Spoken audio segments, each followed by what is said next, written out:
नमो सिद्धाणं नमो ऐरियाणं नमो वज्रायाणं नमो लोये सवसाहं नमः समयसाराय स्वानुभूत्या चकासते चित्स्वभावाय भावाय सर्वभावान्तरच्छिदे।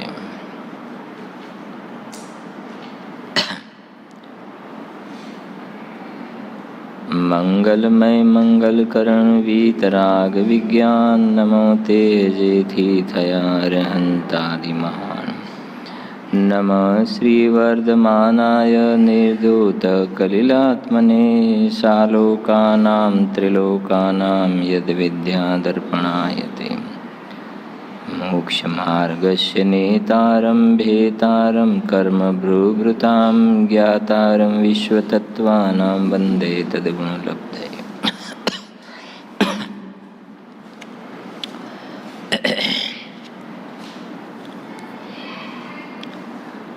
આ એક દ્રવ્ય દ્રષ્ટિ પ્રકાશ નામનો ગ્રંથ છે, જેમાં પૂજ્ય સોગાણીજી સાહેબના બોલનું સંકલન છે. એમાં છેલ્લે 157 થી 161 બોલનો સ્વાધ્યાય થયો હતો. વાંચન કરીએ છીએ એનું પહેલાં 157 થી. કેવલ જ્ઞાનની પર્યાય તે પણ જો ઉપેક્ષણીય છે, તો પછી ક્ષયોપશમ જ્ઞાનની તો વાત જ શું. 158. કોઈ પણ કથન સમજવા માટે જો અભિપ્રાયને છોડીને અર્થ કરવા જશે તો અર્થ પણ ખોટો થશે. 159. શુભરાગને કર્તવ્ય માનવાની તો વાત જ શું. મારું તો કોઈ કર્તવ્ય જ નથી એમ પહેલા પાકું થવું જોઈએ. ધ્રુવમાં કર્તવ્ય કેમ હોઈ શકે? હું તો ધ્રુવ તત્વ છું. સુંદર છે ને બોલું. મારું તો કોઈ કર્તવ્ય જ નથી એમ. 160. પહેલા વિકલ્પાત્મકમાં તો આ નિર્ણય કરી લ્યો કે પરિણામની અપેક્ષા અહીંયા અંતરમાં જ જામવાનું છે, બીજું કંઈ કરવાનું નથી. વળી તે વિકલ્પાત્મક નિર્ણયનું પણ અવલંબન ન હોવું જોઈએ. અને હું તો અપરિણામી છું, પરિણામમાં જતો જ નથી એવો અભ્યાસ થતાં દ્રષ્ટિ જામી જશે. 161. અહીં સ્વદ્રવ્યમાં દ્રષ્ટિ જામી ગઈ, બસ તે જ મુક્તિ છે, મુક્તિ કરવી નથી. ત્યાં સુધી થયું હતું. 162. શું કહેજો હવે આટલેથી. બીજી બધી જગ્યાએથી તો છૂટ્યો, પરંતુ અહીં આવ્યો તો દેવ ગુરુને ચોંટ્યો. અહીંથી જરૂર થશે તે તો તેનું તે જ થયું. નવી દુકાન ચાલુ કરી, માત્ર નિમિત્ત જ બદલ્યું છે. હા, બીજી બધી જગ્યાએથી તો છૂટ્યો, પરંતુ અહીંયા આવ્યો તો દેવગુરુને ચોંટ્યો. આખો દિવસ ધંધો વ્યાપાર હતા, ઘરમાં પરિવાર સાથે, તેને છોડીને મંદિરમાં આવ્યા. તો મંદિરમાં આવ્યા તો કહેશે કે હવે તું દેવગુરુ શાસ્ત્રને ચોંટ્યો. હા, કે અહીંયાથી જરૂર થશે. ચોંટવાનો મતલબ સમજાય? ચોંટવું એટલે કે એ મારી નૈયા પાર ઉતારી દેશે, અથવા એમના લક્ષ્ય મને જે શુભ રાગ થાય છે, ભક્તિના પૂજાના પરિણામ થાય છે, સ્વાધ્યાયના વાંચનના, એ જે શુભ ભાવ થાય છે એનાથી મારી સંસારની નૈયા પાર ઉતરી જશે. એ ચોંટ્યું. જેમ જગતમાં બીજા જીવો છે એમ સમજે કે આ આખો દિવસ ધંધો વ્યાપાર કરી અને પૈસા મળે તો એનાથી મને સુખી થવાશે, તો એને ચોંટ્યા છે. સમજાય છે કે નહીં? એનાથી આપણે સુખી થવાશે. અને તું અહીંયા આવ્યો તો દેવગુરુ શાસ્ત્રને ચોંટ્યો, અને જે મંદ કશાય શુભ ભાવ થયો, અને તું એમ માનવા લાગે શુભ ભાવથી અમે સુખી થઈ જઈશું. પેલા એમ માને કે પૈસાથી અમે સુખી થઈ જઈશું. પૈસાવાળાને બધા પૂછે છે, પૈસા વગરનાને કોણ પૂછે છે? હા, અને પૈસા હોય તો બધી વસ્તુ મળી શકે, ઊંચામાં ઊંચા પ્રકારની સામગ્રી વગેરે. તો બીજો વર્ગ એમ માને છે કે જે દૂર બહારનો એકદમ વર્ગ છે, તો પૈસાથી અમે સુખી થઈ જઈશું. આ અહીં આવે તો દેવશાસ્ત્ર ગુરુ પાસે આવ્યો, મંદ કષાયના શુભ ભાવના ભાવ થયા તો એને ચોંટ્યો, ત્યાં શુભ ભાવથી અમે સુખી થઈ જઈશું. તે તો તેનું તે જ થયું, વાત તો એની એ જ થઈ સરવાળે. પેલાથી એ બંધ હતો ને આનાથી એ બંધ હતો. લોખંડની બેડીની જગ્યાએ સોનાની બેડી. સરવાળે તો વાત તો બંધન જ રહ્યું ને. હા હા ભાઈ, પણ ગમે તેમ તો સોનાની તો ખરી કે નહીં? ગમે તેમ પણ તોય સોના. અરે પણ ગમે તેમ તો સોનાની, પણ બંધનની અપેક્ષાએ જોવામાં આવે તો લોઢાની હોય કે સોનાની હોય, બંને જે બેડી છે એ બંધનનું જ કામ કરે છે ને. હવે સોનાની શું કરવાનું? બોલો, સોનાની બેડી હોય તો ખુશ થાય વ્યક્તિ? ના થાય. બંધન છે ને. હા, ખ્યાલ આવે છે કે નહીં? 6 સબ્જેક્ટ હોય ને, 6 સબ્જેક્ટ, એમાંથી એક 5માં ફેલ થાય અને એક 1માં ફેલ થાય. એક 5માં ફેલ થયો અને એક 1માં ફેલ થયો. આપણા 2 દીકરા હતા, 2 દીકરા, એક 5માં ફેલ ને એક 1માં ફેલ. હા, 2માં કોની પીઠ થાબડીશું આપણે? બોલો, કોની પીઠ થાબડીશું? ભાઈ, 5માં ફેલ અને 1માં ફેલ, પણ 1માં ફેલ વાળો સારું કહેવાય કે ના કહેવાય? પેલા કરતા 5માં જે ફેલ છે એના કરતા સારું કહેવાય કે ના કહેવાય? સમજાય છે કે નહીં? સરવાળે સમજાય છે કે નહીં? હા, પણ એના કરતા સરવાળે કે નહીં પપ્પા, હું તો 1માં જ ફેલ છું, મારા માટે આખી સોસાયટીમાં પેડા વેચો. સમજાય છે કે હું તો 1માં જ ફેલ છું? પેડા વેચાય? એના ના વેચાય ને. હા, સમજી ગયા ને? એમ આખો દિવસ ધંધા વ્યાપારમાં અથવા તો ગ્રહસ્થીને ચોંટ્યો હતો અને અહીંયા આવીને દેવશાસ્ત્ર ગુરુને ચોંટ્યો. લક્ષ્ય એ બાજુનું જ રહ્યું, એ બાજુનું લક્ષ્ય રહ્યું. તો વાત તો સરવાળે એની એ થઈ ત્યાં આગળ, બંધનનું જ કારણ રહ્યું ત્યાં આગળ. એ કહે છે, જો તે તો તેનું તે જ થયું, નવી દુકાન ચાલુ કરી. લો, માત્ર નિમિત્ત જ બદલ્યું. સમજી ગયા કે નહીં? જેમ કાપડનો વ્યવસાય હતો ને પછી મોબાઈલનો ચાલુ કર્યો, હા, તો નિમિત્ત જ બદલાયું ને. નવી દુકાન ચાલુ કરી પણ નિમિત્ત બદલાયું, બાકી બીજું તો કાંઈ થયું નહીં. એમ પેલી પાપની દુકાન હતી, આ પુણ્યની દુકાન. નિમિત્ત બદલાયું, ઉપાદાન ઉપર તો દ્રષ્ટિ ગઈ જ નહીં ને. પેલામાં પાપના નિમિત્તો હતા, પુણ્યના નિમિત્તો લખ્યું છે, નિમિત્ત બદલ્યું, પણ સરવાળે સંસારનું જ પરિભ્રમણ રહ્યું ને ત્યાં આગળ. ઉપાદાન ઉપર તો દ્રષ્ટિ ગઈ નહીં. નવી દુકાન ચાલુ કરી શુભ ભાવની, નિમિત્ત બદલાયું, ઉપાદાન પર દ્રષ્ટિ ના ગઈ. આગળ 163. ગમે તેવી પણ વાત કહેવામાં આવે, પરંતુ ત્રિકાલીની અધિકતા ક્યારેય પણ છૂટવી જોઈએ નહીં. કથન ગમે તેવા આવે, પરંતુ તે વાત કાયમ રાખીને બીજી બધી વાત છે, ત્રિકાલીની અધિકતા ક્યારેય પણ છૂટવી જોઈએ નહીં. વાત સમજી ગયા કે નહીં?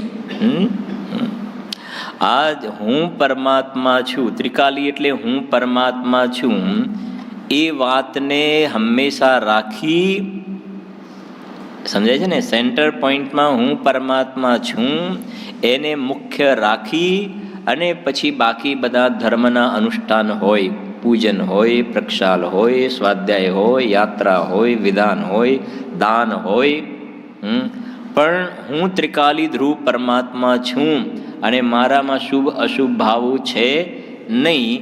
અરે શુભ અશુભ ભાવ તો નથી, પણ એક સમયની પર્યાયનો પણ મારામાં પ્રવેશ છે નહીં. પરિણામ માત્રથી હું ભિન્ન છું એ વાતને મુખ્ય રાખીને ત્યાર પછી બાકીની વસ્તુ સરાઉન્ડિંગ હોય છે. જો ફરી વાંચીએ છીએ, ગમે તેવી પણ વાત કહેવામાં આવે પરંતુ ત્રિકાલીની અધિકતા ક્યારેય પણ છૂટવી જોઈએ નહીં.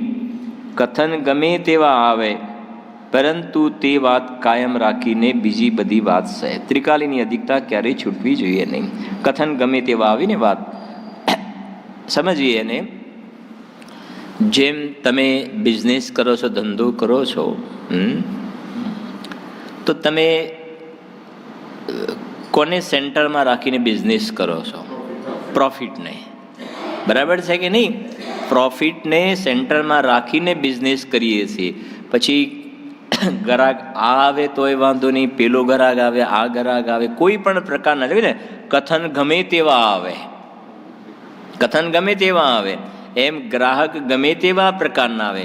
ભાઈ 200 રૂપિયાનો માલ લેવા આવ્યો કે 2000નો માલ લેવા આવ્યો, નાનું છોકરું આવ્યું કે મોટું આવ્યું, સમજાય છે કે નહીં? અને થોડાક બીજા શબ્દોમાં કહું કે સાધર્મી જીવ આવે કે બીજો અન્યમતી આવે, પણ નથી કહેતા કે ધંધામાં કોઈની શરમ નહીં. આવી પણ એક ધંધાવાળાની વ્યાખ્યા હોય છે. એવું કહે છે ધંધામાં કોઈની શરમ નહીં. શું કહે? સગા ભાઈની પણ શરમ નહીં. એવું કહે છે ને સગા બાપનું પણ ધંધામાં શરમ નહીં કોઈ નહીં. એવું પણ લોકમાં મેનિયા ચાલતો હોય છે ને. હા, તો મારો કહેવાનો ભાવાર્થ શું છે કે જેમ લઈને કથન ગમે તેવા આવે, જેમ બિઝનેસની અંદર ટાર્ગેટ આપણું પ્રોફિટનું છે, પ્રોફિટને સેન્ટરમાં રાખીને પછી બીજું બધું હોય. કથન ગમે તેવા આવે, આપણે આ બાજુ ટૂરમાં જઈએ, આ બાજુ ટૂરમાં જઈએ, અહીંયા જઈએ, બીજી જગ્યાએ મિટિંગ, પણ એને કેન્દ્રમાં એમ હું ત્રિકાલી ધ્રુવ પરમાત્મા છું એને મુખ્ય રાખીને પછી પ્રથમાન યોગના કથન પણ આવે, કરણાન યોગના આવે, ચરણાન યોગના આવે, સમજાય? રામચંદ્રજીની કથા આવે, પાર્શ્વનાથની કથા આવે. તો એ ત્રિકાલી ધ્રુવને ભૂલવાની વાત નથી બધામાં. ખાલી તમને વાત, આ તો પાર્શ્વનાથ ભગવાનની વાત આવી એટલે કહું તમને.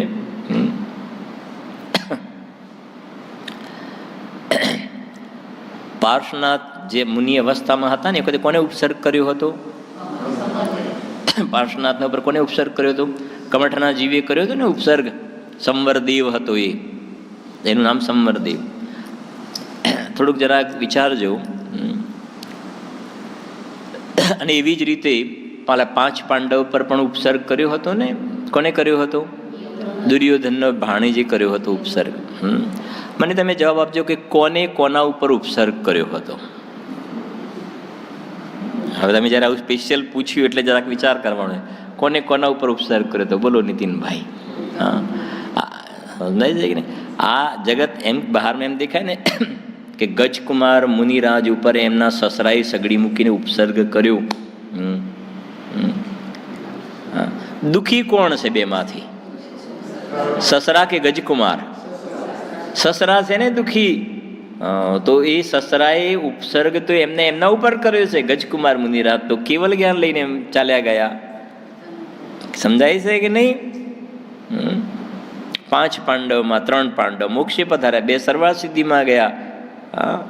એ તો ઉપસર્ગ કરવા વાળાના જે પરિણામે એને પોતાના પર ઉપસર્ગ કર્યો છે.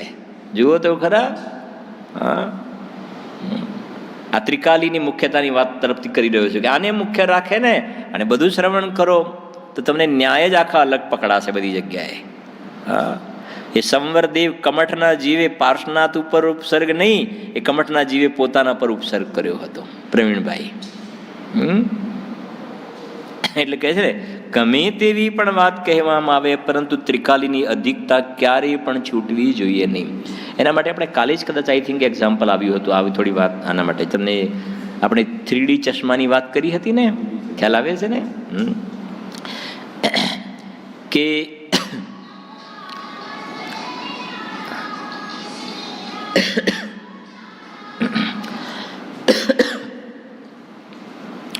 કે જેને આપણે પેલું જાણતા ને મોક્ષમાં એક મંદ દ્રષ્ટિવાળો અને એક સાફ દ્રષ્ટિવાળો, જેને આંખની દ્રષ્ટિ મંદ છે એને શું પહેરવું પડે? ચશ્મા પહેરવા પડે. અને જેની દ્રષ્ટિ સાફ છે એને ચશ્મા ના પહેરવા પડે. હવે આ બંને ફ્રેન્ડ છે, બંને મિત્ર છે. અને બંને ક્યાંક જોવા માટે ગયા. કોઈ શું કહેવાય, આપણે આ મોલની અંદર 20-25 મિનિટનો એક શો હતો, જોવા માટે ગયા. અને એની અંદર પેલો 3D શો હતો, 3D શો. હવે જોવા માટે બેસે ને, તો 3D શો જોવા માટે બેસે એટલે એના માટે સ્પેશિયલ ત્યાં શું હોય છે? ચશ્મા હોય છે. એ પહેરવા પડે કે ના પહેરવા પડે? પહેરવા પડે ને. તો એની ઇફેક્ટ ખ્યાલ આવે. બરાબર છે કે નહીં? એ પહેર્યા ચશ્મા. હવે મારું એ કહેવું છે કે જેને સાફ દ્રષ્ટિ છે એને તો 3D પહેર્યા, અને જેની દ્રષ્ટિ મંદ છે, જે ચશ્માવાળું જે છે એ શું કરશે? પેલા એને જે ચશ્મા પહેર્યા છે એ કાઢીને પેલા પહેરશે કે પેલા જે છે એની ઉપર પેલા પહેરશે? એની ઉપર પહેરશે ને. સમજાય છે કે નહીં? તો સમજી ગયા ને કે એ બીજા તમે ચશ્મા ના પહેરો તોય વાંધો નહીં, પહેરો તોય વાંધો નહીં, બહારના બીજા. પણ જે પેલા પહેર્યા છે ને એને નથી કાઢવાના ક્યારે, એને ક્યારે નથી કાઢવાના. બીજા ના પહેરો તો પ્રશ્ન નથી, બરાબર? ના પહેરો તો પણ પહેરો તો આ નથી કાઢવાના. શું સમજે આની અંદર? સમજો હવે કે શુદ્ધોપયોગ જ્યારે હોય ને, શુદ્ધોપયોગ, એ વખતે વ્યવહારના ચશ્મા, પર્યાયના ચશ્મા નથી પહેરવાના. એ 3D વાળા પર્યાયના ચશ્મા નથી પહેરવાના. અને જ્યારે શુદ્ધોપયોગમાંથી જ્યારે બહાર આવ્યા એ વખતે વ્યવહારના અથવા પર્યાયના વિચાર કરીએ છીએ, પણ એ વખતે અભિપ્રાયમાં હું ત્રિકાલી ધ્રુવ પરમાત્મા છું એ ચશ્મા તો અંદરમાં રાખીને પછી આ પર્યાયનું જ્ઞાન કરવાની વાત છે ત્યાં આગળ. સમજાય છે કે નહીં? જો આ ચશ્મા ઉતારી દીધા અંદરથી હું ત્રિકાલી વાળી વાત, તો પછી ગડબડ થઈ ગઈ. સમજાય છે કે નહીં? હા, આ તો 3D ની વાત એટલે ખ્યાલ આવે છે. બીજી થોડી વાત, એ 3D ચશ્મા પહેર્યા હોય અને આપણે જોવા માટે બેઠા છે, અને ત્યાંથી પેલો એક મોટો પથ્થર રગડતો રગડતો રગડતો એમ લાગે જાણે હમણાં આપણા ઉપર આવે એકદમ. એકદમ એમ. ખરેખર એવું છે કે નહીં? છે એવું? અને પેલો એકદમ ગભરાઈ ગયો ને, ત્યાં શું થઈ ગયું એકદમ. અને એક કાઢી નાખો ચશ્મા, તો એ તો સ્ક્રીન અહીંથી સમજો 25 ફૂટ દૂર છે ને, તો ત્યાં છે, અને લગાવે જાણે મારી પર બધું આવ્યું. અને ભ્રમના કારણે કે આ શું થઈ ગયું એકદમ મારા પર આવ્યું. ખરેખર છે ખરું એવું? ના. આવું ભ્રમ થવાનું કારણ શું? ભ્રમ થવાનું કારણ શું? ચશ્મા 3D ના. હવે મને તમે જવાબ આપજો, આવા સિદ્ધાંતમાં 3D ટાઈપના ચશ્મા કોને પહેરેલા છે? મિથ્યા દ્રષ્ટિ અજ્ઞાની જીવે, આપ તરફથી વાત કરે ને, એને ત્રિકાલી ધ્રુવને છોડીને સીધા 3D ના ચશ્મા પહેર્યા છે. અને જેમ પેલા 3D ના ચશ્મા પહેર્યા હોય, અને જે એના ફંક્શનને નથી સમજતો ને, એકદમ ગભરાઈ જશે કે ભાઈ મારે બહાર જવા દો, બધું ઉપર આવે છે મારે તો. એમ અજ્ઞાની જીવ, આ દુકાન, પૈસા, આ તે બધું મારું, અથવા તો શરીરમાં રોગ આવ્યો તો મને રોગ આવ્યો, મને રોગ આવ્યો, મને રોગ આવ્યો. જેમ પેલા પતરા ઉપર આવે છે, સાપ ઉપર આવે છે, હા, એમ મને રોગ થઈ ગયો, હું દુઃખી થઈ ગયો. પણ જેમ અરે એ તો પેલું સ્ક્રીન તો ક્યાંય છે, અને આ રોગ આદિ વગેરે છે એ તો ભગવાન આત્માથી ક્યાંય દૂર છે. સમજાય છે કે નહીં? જેમ સ્ક્રીન આ વ્યક્તિને સ્પર્શ કરે નહીં, એમાં રોગ જે છે એ અંદર ભગવાન આત્માને, શુદ્ધાત્માને ક્યાં સ્પર્શ કરે છે? હા, પણ અનાદિકાલથી જીવ્યા પર્યાયના ચશ્મા પહેર્યા છે. હા, ત્રિકાલી ધ્રુવને મુખ્યતા નથી કરી. એ કહે છે અહીંયા ગાડી જુઓ 164. હવે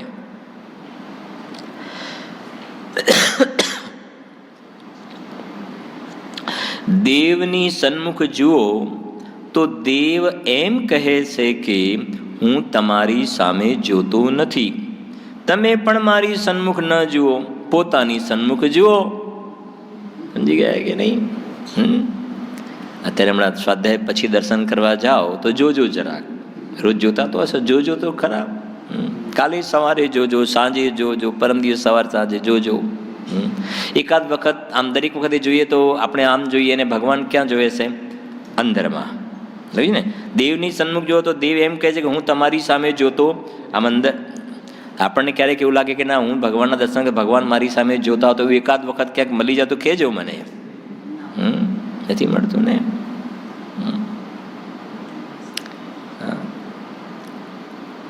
આવે છે ને આદિનાથ ભગવાનની પૂજામાં છે ને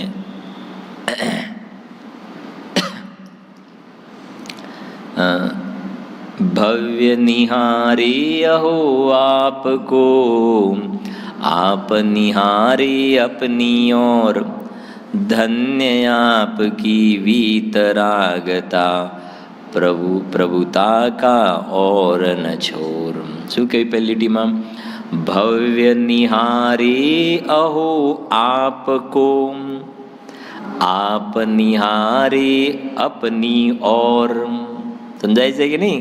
હા, ભવ્ય છે ભગવાનની સામે જોવે છે અને ભગવાન જે છે અંદરમાં પોતાના ભગવાન આત્મામાં ડૂબેલા છે. એ કોને દર્શન કરવાયું એ નથી જોતા. ભવ્ય નિહારે અહો આપકો, આપ નિહારે અપની ઓર. હવે સાંભળજો. ધન્ય આપકી વીતરાગતા, આપની વીતરાગતા ધન્ય છે. કે આ બધા દર્શન કરવા કોણ આવ્યું ને કોણ ના આવ્યું ને કોણ શું પહેરીને આવ્યું ને કોણ શું ઓઢીને આવ્યું. સમજાય છે કે નહીં? રાજા આવ્યો કે રંક આવ્યું. એ કહે છે આપ આંખ ઉઠાવીને કોઈની સામે જોતા નથી. ધન્ય આપકી વીતરાગતા. અને એટલા માટે જિનેન્દ્ર ભગવાનના શરણોમાં એટલા માટે આપણે જઈએ છીએ. આ લખ્યું છે ને, દેવની સન્મુખ જુઓ તો દેવ એમ કહે છે કે હું તમારી સામે જોતો નથી, તમે પણ મારી સન્મુખ ન જુઓ, પોતાની સન્મુખ જુઓ. મને આપણે ક્યારેક કહેલું પણ છે, આપણે જીન મંદિરમાં, સમજો જરા શાંતિથી, જીન મંદિરમાં ભગવાનને જોવા માટે જઈએ છીએ કે ભગવાન આત્માને જોવા માટે જઈએ છીએ? બોલો, સમજાય છે કે નહીં? ભગવાનને જોવા માટે નથી જતા, ભગવાન આત્માને જોવા માટે જઈએ છીએ. બહુ ધીરજથી સાંભળવું. પેલા આટલું ખ્યાલ તો હોવો જોઈએ કે મંદિરમાં આપણે ઘરેથી નીકળ્યા તો ભગવાનને જોવા માટે નહીં, ભગવાન આત્માને જોવા માટે. ભગવાન આત્માને, શુદ્ધ આત્માને જોવા માટે જઈએ છીએ. હવે બીજા વાત, આપણે ભગવાનની સામે કેટલો ટાઈમ જોઈએ છે અને ભગવાન આત્માની સામે કેટલો ટાઈમ જોઈએ છીએ? ગયા તો એના માટે આપણે. ચલો, જેને હજુ એ પણ ખ્યાલ નથી એની તો વાત આપણે નથી કરવી. ખ્યાલ આવી ગયો ને, ગુરુદેવ મળી ગયા, વાત ખ્યાલ આવ્યો કે ભાઈ ભગવાન આત્માની અનુભૂતિ કરવી, તો ભગવાન આત્માને જોવા માટે ભગવાનના દરબારમાં આવ્યા. તો ભગવાનની સામે કેટલો ટાઈમ ને ભગવાન આત્માની સામે કેટલો ટાઈમ જોઈએ છે? હા, કે પછી એ બંનેને છોડીને બીજે ક્યાંક આડાવડા ડાફેડા મારીએ છીએ? કોણે શું પહેર્યું ને શું લાવ્યું ને શું કર્યું ને આ. અને હવે વધારે શું કહીએ, આ જીવના પરિણામ એટલા ચંચલ પરિણામ હોય છે ને, ચંચલ પરિણામ. એકાદ વ્યક્તિને મંદિરમાં જોવે ને અને નથી કહેતા કે એની પાછળ વિચારોમાં ચડી જાય ને તો મંદિરનો બધો ટાઈમ એ ખાઈ જાય, તમારો બધો ટાઈમ તમારો ખાઈ જાય, એની હિસ્ટ્રીમાં ડૂબી જાય આખી. એટલો કામ ભોગ બંધનની કથાનો રસ છે ને. એટલે બને ત્યાં સુધી બુદ્ધિપૂર્વક તમે એવો વ્યાયામ કરો, બુદ્ધિપૂર્વક જ્ઞાનને એવું કેળવો કે જીન મંદિરમાં આવ્યા પછી જિનેન્દ્ર ભગવાન અને મારો શુદ્ધાત્મા, કાં તો દેશ જીનવાણી છે, પૂજન સામગ્રી છે, ભગવાન છે, બસ એટલું પર્યાપ્ત છે. બાકી વિચાર કરી જોજો તમે દરેક સ્વયં પોતાના પરિણામોનો, ઉપાદાનનો. હા, કે આજુબાજુ કોઈને જોવા જાય છે આમથી આમ, તો પરિણામ હા કેટલા વિચલિત થતા જોવામાં આવે છે ત્યાં આગાડી. એટલે બહુ શાંતિથી આ બોલ એક સરસ છે બધા. અને વધારે થોડી બીજી થોડી કડક વાત કરું ને, કે રસ્તે તું જતો હતો, અને કોઈ ગાડી ફાસ્ટ ચલાવતું હતું, સમજાય છે કે નહીં? અથવા તો કોઈ આમ જતું હતું, કોઈ આમ જતું હતું, અને એને જોઈને તું રાગદ્વેષ કરતો હતો, અને પાપ બંધાતો. અહીં મંદિરમાં આવ્યું ને, અને બીજા બધા જે દર્શન પૂજન કરવા આવે છે એમને જોઈને કાંઈ ને કાંઈ રાગદ્વેષની ઘડમથલમાં તું પડ્યો, અને જે પાપનો બંધ થાય છે પેલા કરતાં વધારે પાપનો બંધ થાય છે. સમજી ગયા કે નહીં? હા છે. હવે જુઓ, સાંભળો. એ લખ્યું ને, તમે પણ મારી સન્મુખ ન જુઓ, પોતાની સન્મુખ જુઓ. અંતર્મુખ મુદ્રા સહી છે ને, આપણે છે ને, શું છે એમાં? નિરખો અંગ અંગ જીનવર કે જીનસે જલ કે શાંતિ અપામ, છે કે નહીં? નિરખો અંગ અંગ જીનવર. હસ્તયુગલ જીનવર કહે પર કા કરતા હોય, ऐसी मिथ्या बुद्धि से भ्रमण चतुर गति होय, आते पद्मासन बिराजे जिनवर जल के शांति अपार. ભગવાન કેવી રીતે બેઠા છે? હાથ ઉપર હાથ રાખીને આ રીતે બેઠા છે ને. આમ પરકા કરતા થાય, અમે નથી અકર્તા સ્વભાવની ઓળખાણ. ચરણ કમલ જીનવર કહે ગુમા સબ સંસાર, પર દુઃખમય ગતિ ચાર મેં નિજ આત્મ તત્વ હી સારયાતે પદમાં છે ને. હા, પછી આગળ શું છે? હા, અંતર્મુખ મુદ્રાય હો આત્મ તત્વ દર્શાય, जिन दर्शन कर निज दर्शन पा, सदगुरु वचन सुहाय, याते अंतर दृष्टि विराजे जिनवर जल के शांति अपार. શું કહે છે? જુઓ, ચાલશે, વાંધો નથી, આવી પૂરું થઈ ગયું, આગળ વધીએ છીએ આપણે. સાંભળો કે શું પંક્તિ કહી? અંતર્મુખ મુદ્રા અહો, અંતર્મુખ મુદ્રા આ છે ને, અંતર્મુખ મુદ્રા અહો આત્મ તત્વ દર્શાય. કોને બતાવે છે? આત્મ તત્વને બતાવે છે, હું આત્મા છું. જીન દર્શન કર નિજ દર્શન પા, સદગુરુ વચન સુહાય, યાતે અંતર દ્રષ્ટિ બિરાજ. છે કે નહીં? એક એક પદ છે એની અંદર એ પ્રમાણે નિરખો અંગ અંગ. નાસાગ્ર દ્રષ્ટિનો પણ બોલ આવ્યો ત્યાં આગાડી.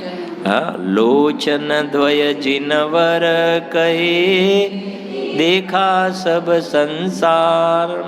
પછી આગળ લખે યાતે નાસા દ્રષ્ટિ બિરાજ. નાસાગ્ર દ્રષ્ટિ તો નાકની સામે નથી જોતા, નાસાગ્ર દ્રષ્ટિ નાકની સામે નહીં, પણ જ્યાં અંતર સન્મુખ દ્રષ્ટિ હોય છે ને, તો સહેજ નાસાગ્ર દ્રષ્ટિ બને છે. આંખ એકદમ બંધ હોવી એ પ્રમાદનું, નિદ્રાનું સૂચક છે. બંધ હોવી એ. આંખ ખુલ્લી હોવી એ પરલક્ષી દ્રષ્ટિ હોય, બહારમાં ફાંફા મારે છે. પરલક્ષી દ્રષ્ટિ આંખ ખુલ્લી હોવી. બંધ હોવી એ પ્રમાદનું ચિહ્ન છે. જિનેન્દ્ર ભગવાનની જે દ્રષ્ટિ જે છે એકદમ ખુલ્લી પણ નહીં, બંધ પણ નહીં, અંતરમાં ડૂબેલા છે ને, એ પ્રકારની સહેજ એવા પ્રકારની સૌમ્ય મુદ્રા સહેજ એવી જાતિની બની જતી હોય છે. જો એના માટે હું એક બીજું પણ એક્ઝામ્પલ આપું છું, સમજો કે આપણે મંદિરમાં આવ્યા અને આપણી સાથે આપણું નાનું 2 વર્ષનું એક બાળક પણ છે. 2 વર્ષનું બાળક આપણે મંદિરમાં આવ્યા, 2-3 વર્ષનું બાળક છે. આપણે મંદિરમાં આવ્યા, આવીને ભગવાનને પગે લાગ્યા, તો એ બાળક શું કરશે? પગે લાગશે. આપણે 3 પ્રદક્ષિણા ફર્યા, તો એ પણ શું કરશે? આપણે જે રૂટમાં ફરે એ જ રાઉન્ડમાં ફરશે ને, બરાબર છે ને? પછી આપણે મંદિરમાં ભંડાર કર્યો, તો એ પણ શું કરશે? પછી નમોકાર મંત્ર બોલ્યા, તો એ પણ બોલશે. તિલક કર્યું તો એ તિલક કરશે, ગંધોદક કર્યું તો ગંધોદક લેશે ને. એ બધું બાળક આપણે જેવું કરીએ છીએ એવું કેમ કરે છે? આપણે જેવું કરીએ છીએ ને એવું જ બધું બાળક કેમ કરે છે? સમજો, એ બાળક છે ને એ નાનું છે, અને નાનું બાળક મોટાને જોઈ જોઈને શીખે છે. એ ક્યાંથી શીખ્યું? બાળક ક્યાંથી શીખ્યું? મોટાએ કર્યું ને. એના માટે તો એના મમ્મી પાપા આમ પણ મોટા કહેવાય ને, આમાંય મોટા ને આમાંય મોટા, આદર્શ તરીકે એક બહારમાં. તે જે કરશે ને એવી રીતે બધું ફોલો કરે છે, બધું શીખે છે ને એ પ્રમાણે. નાના છોકરાઓ પછી મંદિરમાં આવીને ટ્વિંકલ ટ્વિંકલ લિટલ સ્ટાર બોલે છે કોઈ દિવસે? કે અરિહંત મારા દેવ છે બોલે છે? અરિહંત મારા દેવ છે એવું બોલે છે ને મંદિરમાં. હવે જવાબ આપજો બીજો. ભગવાન જિનેન્દ્ર ભગવાન મોટા છે અને આપણે નાના બાળકો છીએ. સમજી ગયા ને? તો જેમ એક્ઝામ્પલમાં નાના બાળકો મોટા જેવું મંદિરમાં આવીને મોટા જેવું કરતા હોય ને એવું નાના બાળકો શીખે છે. હવે સિદ્ધાંતમાં જિનેન્દ્ર ભગવાન મોટા છે અને આપણે કોણ છીએ? બાળકો. ક્યાં આવે છે બોલો? અમે તો વીર તણા સંતાન, અમારે ભણવા જીન સિદ્ધાંત. તો આપણે નાના બાળકો છીએ, ભગવાન મોટા છે, તો પછી આપણે ભગવાન મોટા છે ને, તો આપણે એમની પાસે એટલા માટે આવીએ છીએ કે મોટાઓની ચેષ્ટા જોઈ જોઈને આપણે પણ શીખવાનું છે. સમજી ગયા ને? હવે વાત આખી મારું કહેવાનું આ છે. શું શીખવાનું છે? કે ભગવાન ક્યાં જોઈ રહ્યા છે? અંદરમાં જોઈ રહ્યા. બસ એવી રીતે મારે અંદરમાં જોવાનું છે, જોવાનું છે. સમજી ગયા કે નહીં? પણ આપણે આમ પ્રદક્ષિણા આમ ફરીએ અને પેલું છોકરું આમ ફરે, માને જ નહીં. આમ કરીએ તો આમ ફરે. સમજાય છે કે નહીં? તિલકમાં પણ ભૂલ કરે, આમાં પણ ભૂલ કરે, ભંડારમાં પણ ભૂલ કરે, બધી ભૂલો કરે ને. તો એને શું કહીશું? કે આ અવળચંડુ છોકરું છે, ઊંધું જ બધું, શીખતું નથી કશું. એમાં 3 લોકનાથના દરબારમાં આવીને ભગવાન જેવું કરે છે ને એવું આ જીવ શીખે તો ભગવાનનો મોટાને ફોલો કર્યા કહેવાય. બાકી ઊંધું ચાલે, ભગવાનના દરબારમાં આવે ને એના પરિણામ વિપરીત પ્રકારના રહે, તો તારી બુદ્ધિ અવળી ચાલે છે. બરાબર? આગળ 165 મુદ્દાનો બોલ આવ્યો એમના જીવન પરિવર્તનનો. ષટ આવશ્યક કહેવામાં આવે છે. ષટ આવશ્યક: દેવ પૂજા, ગુરુ ઉપાસના, સ્વાધ્યાય, સંયમ, તપ અને દાન. 6 આવશ્યક કહ્યા છે. મુનિરાજના પણ બીજા 6 આવશ્યક મુનિરાજના પણ છે. હવે સાંભળજો, ષટ આવશ્યક કહેવામાં આવે છે, પરંતુ વાસ્તવમાં તો તે અનાવશ્યક છે. 6 આવશ્યકના નામ ફરી બોલીશું આપણે: દેવ પૂજા, ગુરુ ઉપાસના, સ્વાધ્યાય, સંયમ, તપ અને દાન. આ 6 આવશ્યકમાંથી અત્યારે આપણે શું કરી રહ્યા છીએ? સ્વાધ્યાય. સ્વાધ્યાય કરી રહ્યા. આ આવશ્યક છે કે અનાવશ્યક છે? કેમ બંધાઈ ગયા? રાત્રે નથી બોલતા? આવશ્યક છે કે અનાવશ્યક જીતુભાઈ? હા, અનાવશ્યક છે. આવશ્યક નથી તો શું કામ આવો છો પછી? અનાવશ્યક છે તો હા, તો પ્રશ્ન થાય ને કે ના આવીએ ને, અહીંયા ના આવીએ તો અમે ક્યાં જઈએ? તો દુકાને અથવા તો ઘરમાં ટીવીની સામે બેસીએ, એ તો મહા અનાવશ્યક છે. એ તો મહા અનાવશ્યક છે ને. હા, તો અહીંયા એટલા માટે આવે છે રોજ, કે અહીંયા એટલા માટે આવીએ છીએ કે આ સ્વાધ્યાયના પરિણામ પણ અનાવશ્યક છે, આવશ્યક નથી, એ પાકું કરવા માટે, સમજવા માટે આવીએ છીએ.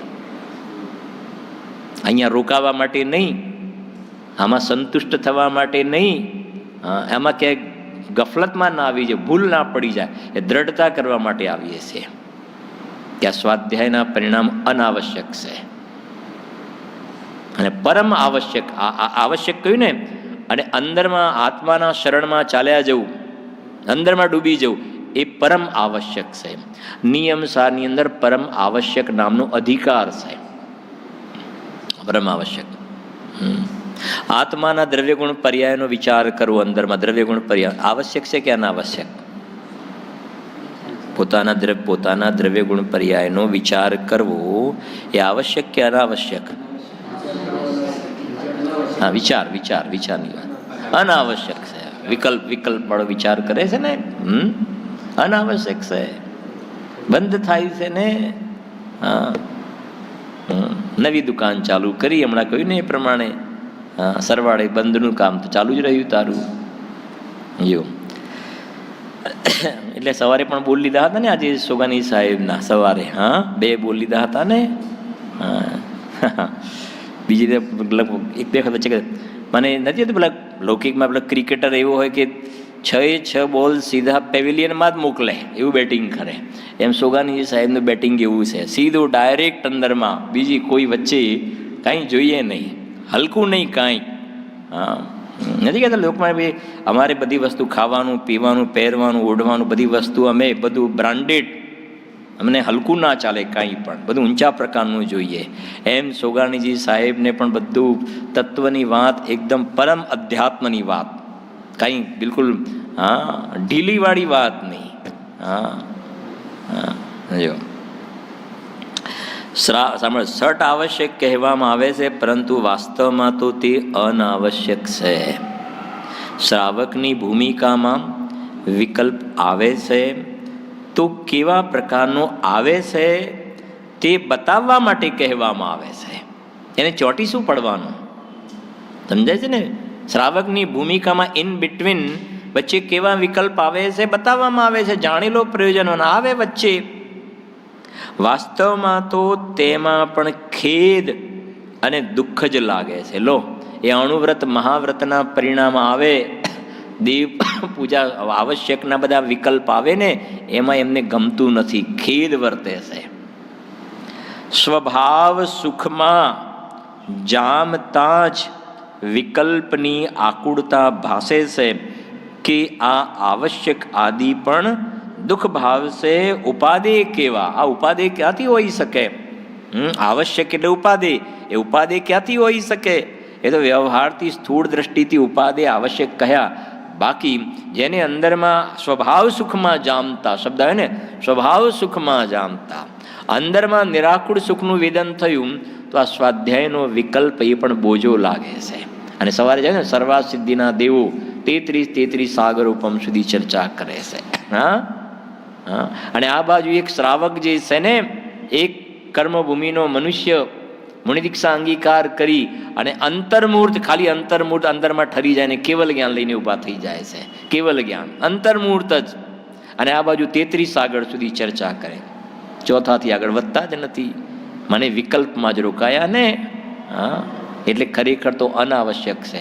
આવશ્યક શું છે કે પરમ આવશ્યક, તો અંદર સ્વરૂપમાં એકાગ્રતા કરવી એ પરમ આવશ્યક છે.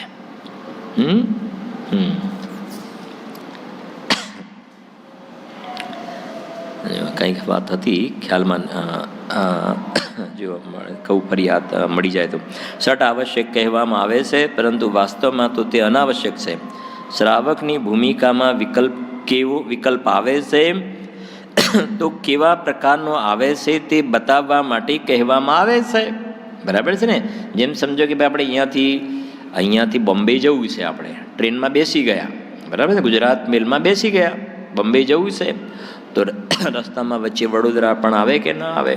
વડોદરા આવે, સુરત આવે, વલસાડ આવે, બધા સ્ટેશન આવે કે ના આવે? જવું છે ક્યાં? આપણે બોમ્બે જવું છે, તો વચ્ચે બધા સ્ટેશન આવે, તો ઉતરી જવાનું કે નહીં ઉતરી જવાનું? આવે ખરા કે ના આવે?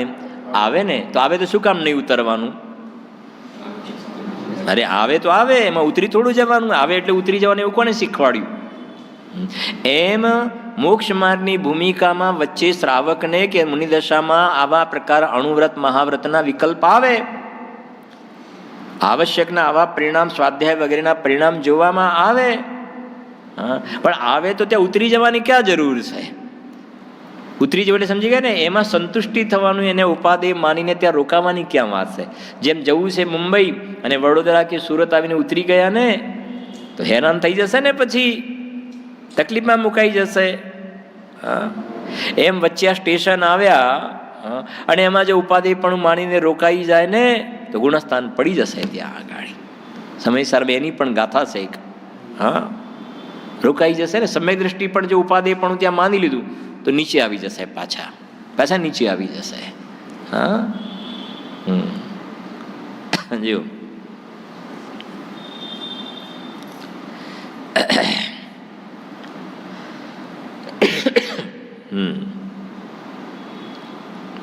અને આમાં એક વાત બીજી પણ આવી ગઈ ને આપણે, કે જે અહીંયા અમદાવાદથી બોમ્બેવાળી ટ્રેનમાં જે વ્યક્તિ બેઠી જ નથી એને તો બોમ્બે જવાનો પ્રશ્ન છે નહીં. પ્રકાશભાઈ સમજ, એને સવાલ જ નથી. જે બેસી ગયો છે સમજીએ ને ટ્રેનમાં અને વચ્ચે બેસી ગયો વચ્ચે ઉતરી ગયો તો મુશ્કેલીમાં મુકાયો. એમ જે મિથ્યા દ્રષ્ટિ છે ને, મિથ્યા દ્રષ્ટિ અજ્ઞાની હજુ તો મોક્ષ માર્ગની ટ્રેનમાં બેઠો જ નથી. ટ્રેનમાં એને સફર જ ચાલુ નથી કરી, મોક્ષમાં જવાની સફર જ શરૂ નથી કરી. સમજી ગયા ને? હા, સ્ટાર્ટિંગ જ નથી કર્યું એને. અને જેને મોક્ષની સફર શરૂ કરી છે માર્ગમાં ચાલવાનું, પણ કહ્યું ને એ પ્રમાણે જેમ વચ્ચેના સ્ટેશને ઉતરી ગયો એમ એના પરિણામમાં એવી ઢીલાસ થઈ અને એ સ્વભાવની અંદર ઉપાધિ બુદ્ધિ થઈ, મિથ્યા દ્રષ્ટિ થઈ ગયો ને ગુણસ્થાન પડી ગયું. તો મુંબઈ તો નહીં પહોંચે ને, જેમ પેલામાં એમ મોક્ષમાં નહીં પહોંચે. અને જેમ વચ્ચેના સ્ટેશને ઉતરી ગયો તો રખડે છે ને, એમ વચ્ચે ઉતરી ગયો ગુણસ્થાન પડી ગયું ને, તો પાછું શાસ્ત્રમાં ત્યાં સુધી ઉલ્લેખ છે કે નરક નિગોધમાં પણ જાય, સમ્યક્તોનું વમન થઈ જાય, પછી નરકમાં જાય, નિગોધમાં જાય. એ વાત અલગ છે, ફરીથી કરી લેશે એ વાત અલગ છે, પણ ઉતરી ગયો ને એટલે વાત ગઈ ત્યાં આગળ. બરાબર. આગળ 166. શુદ્ધ જીવાસ્તિકાયની દ્રષ્ટિ વિના શાસ્ત્રમાં જે કથન આવે છે તેની કેટલી હદ સુધી મર્યાદા છે તે સમજમાં આવે નહીં, અને દ્રષ્ટિ થતાં જ્ઞાનમાં સહેજ જ બધી વાતો સમજમાં આવી જાય છે. બહુ સુંદર બોલશે. શું કહે છે? જુઓ, શુદ્ધ જીવાસ્તિકાયની દ્રષ્ટિ વિના. જીવાસ્તિકાની આગળ કયું શબ્દ લખ્યું છે? શુદ્ધ જીવાસ્તિકા. એટલે સમજણ પડે છે શુદ્ધ જીવાસ્તિકા એટલે શું? શુદ્ધ જીવ અસ્તિકાય. અને આ નિયમસારના ખાસ વર્ડ છે ને, શુદ્ધ જીવાસ્તિકાય. નિયમસારમાં ઘણા શબ્દ. શુદ્ધ જીવાસ્તિકાયમાં જીવાસ્તિકાયની આગળ શબ્દ આવે છે શુદ્ધ. એનો મતલબ આ શુદ્ધાત્મા. શુદ્ધાત્મા, શુદ્ધ જીવાસ્તિકાય એટલે પરમ પારિણામિક ભાવ, જ્ઞાયક ભાવ. હવે સાંભળો, એ શુદ્ધાત્માની દ્રષ્ટિ વિના, એટલે શુદ્ધાત્માની દ્રષ્ટિ વિના એટલે શું? એટલે સમ્યક દર્શન વિના. થઈ ગયું ને ક્લિયર? શુદ્ધાત્માની દ્રષ્ટિ વિના એટલે સમ્યક દર્શન વગર. શાસ્ત્રમાં જે કથન આવે છે તેની કેટલી હદ સુધી મર્યાદા છે તે સમજમાં આવે નહીં. બહુ સરસ બોલશે. સમ્યક દર્શન વગર આ બધા જે જીનવાણીમાં જે કથનો છે ને, એ બધા કયા કથનનું કેટલું વેઇટેજ છે ને, કયા કથનનું કેટલું વેઇટેજ છે, એ જે જીવને સમ્યક દર્શન આત્માની અનુભૂતિ થઈ, રાગ અને આત્માને જેને જુદા અનુભવ્યા છે, જોયા, એ જીવને જીનવાણીના દરેક કથનની કિંમત ખબર હોય છે. એને ખબર હોય છે.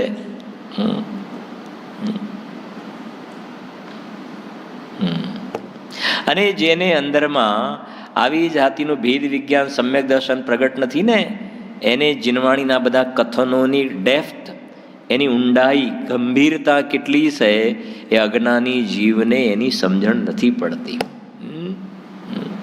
અને જ્ઞાનીને સહેજ ખ્યાલમાં આવે છે, લખ્યું છે ને, બહુ સરસ લખ્યું છે, તે સમજમાં. અને દ્રષ્ટિ થતા જ્ઞાનમાં સહેજ જ બધી વાતો સમજમાં આવી જાય છે. સમજમાં આવી જાય છે. એક પ્રશ્ન પૂછ્યું તમને, એક થોડો ખ્યાલમાં આવે છે એટલા માટે. આ તો આપણો ગુરુદેવનો આપણા ઉપર ઉપકાર છે એટલે આપણે તરત જવાબ પણ આપીશું, આપણને ખ્યાલમાં પણ આવે. આ સમ્યક દ્રષ્ટિ જીવ હોય ને, અને ભરતજીને બાહુબલી સગા ભાઈ, અને બે ભવે મોક્ષે જવા વાળા, તદ્ભવ મોક્ષગામી. ખબર છે કે અમે મોક્ષમાં જવાના, ખબર નથી એવું એ નથી મોક્ષમાં જવાના છે, ખબર પણ છે. આ જમીનનો ટુકડા માટે લડવું એ ખરેખર સારું કહેવાય? જમીનના ટુકડા માટે લડવું, અને લડવું એ પણ અરે ભાઈ પાછા, અને એ સમ્યક દ્રષ્ટિ, ભાઈમાં એ સમ્યક દ્રષ્ટિ, જૈન અને એમાં સમ્યક દ્રષ્ટિ, અને પાછા એ ભવે મોક્ષમાં જવાવાળા સાઈક સમ્યક દ્રષ્ટિ, અને એમાં એક ચક્રવર્તીને કામદેવ, બોલો. અને આ જમીન માટે, અને ખબર તો છે કે જોડીને જવાનું છે.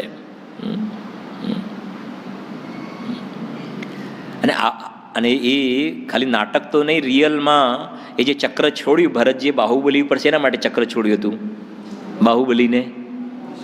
એ બાહુબલીજીને મારવા માટે ચક્ર છોડ્યું હતું, બોલો. સમ્યક દર્શન હોય એ વખતે, જે વખતે ચક્ર છોડ્યું વખતે સમ્યક દર્શન હોય?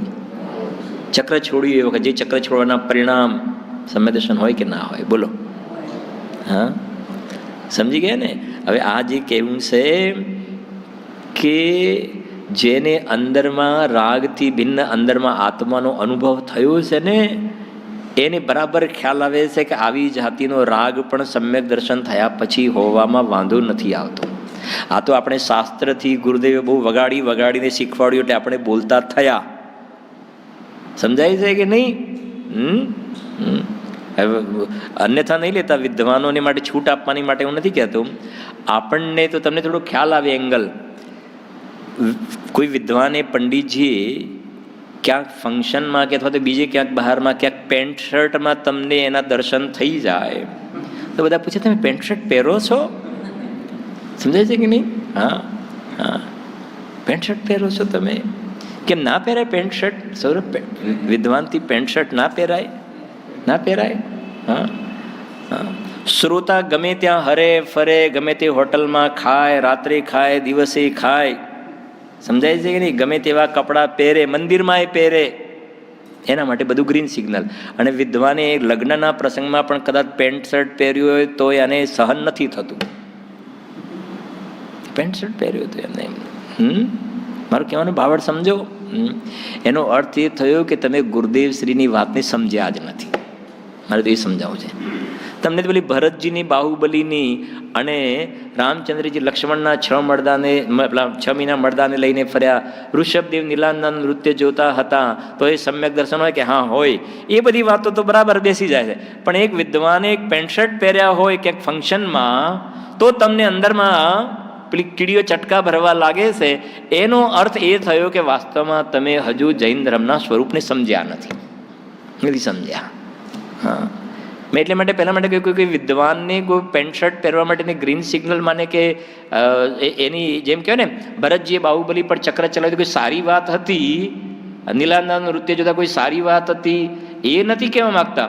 પણ એ બતાવવું છે કે એ બધા પરિણામ સંભવે છે ને, તો આ પણ ગ્રહસ્થી છે, એના ઘરે પ્રસંગ છે, અથવા તો એને છે એને પરિણામ છે તો છે, એમાં શું વાંધો છે?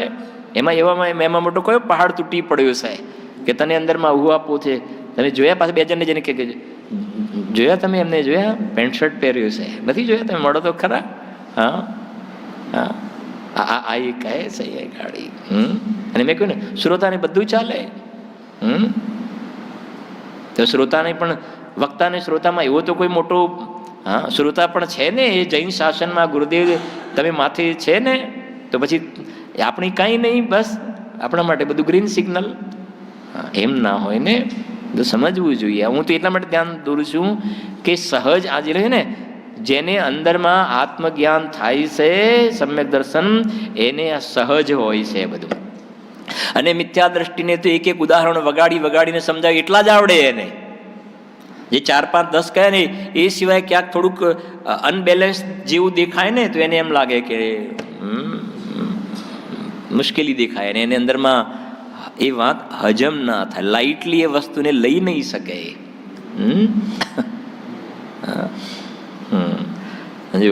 એટલે ને શુદ્ધ જીવાસ્તિકાયની દ્રષ્ટિ વિના શાસ્ત્રમાં જે કથન આવે છે તેની કેટલી હદ સુધી મર્યાદા છે તે સમજમાં આવે નહીં, અને દ્રષ્ટિ થતાં જ્ઞાનમાં સહેજ જ બધી વાતો સમજમાં આવી જાય છે.